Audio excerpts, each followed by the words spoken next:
Have you ever been the villain in someone else's tale? Still remember the moment my mom looked at me, her eyes clouded with confusion, and asked, "Do I know you?" It was then that I truly understood I'd become the bad guy in her story. I was a corporate lawyer, obsessed with my career, and had barely any time for family. When my dad, Robert, called, asking me to come home, something in his voice made me agree.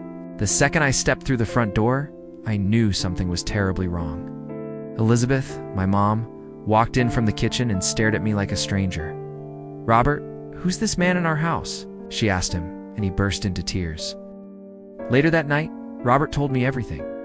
Early onset Alzheimer's, diagnosed 8 months ago. He'd been handling it alone because Elizabeth made him promise not to tell me, not wanting to distract me from my important work. The woman who remembered entire novels couldn't remember her own son. I took emergency leave, which stretched into a month. I met a hospice nurse, Alina, who suggested we make Elizabeth a memory book. As I gathered old photos and journals, I found newspaper clippings of every academic award I'd won, programs from my debate tournaments with proud notes, and my law school acceptance letter with tear stains. Every milestone she had saved and treasured, while I'd been too busy to call more than once a month. 6 weeks into my stay, Elizabeth had a severe episode. She woke up screaming, "Who are you people? You're not my son."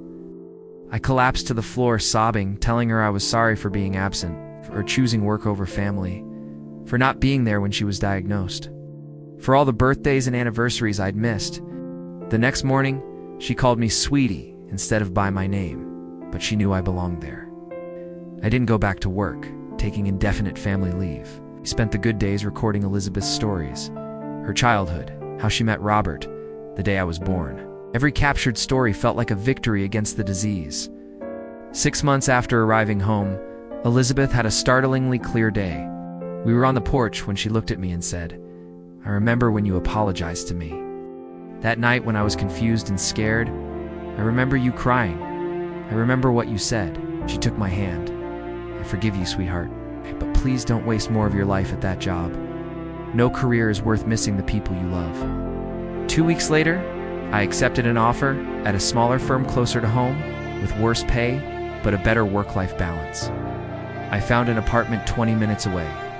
Sometimes Elizabeth remembers my name, sometimes she doesn't. But I'm there either way.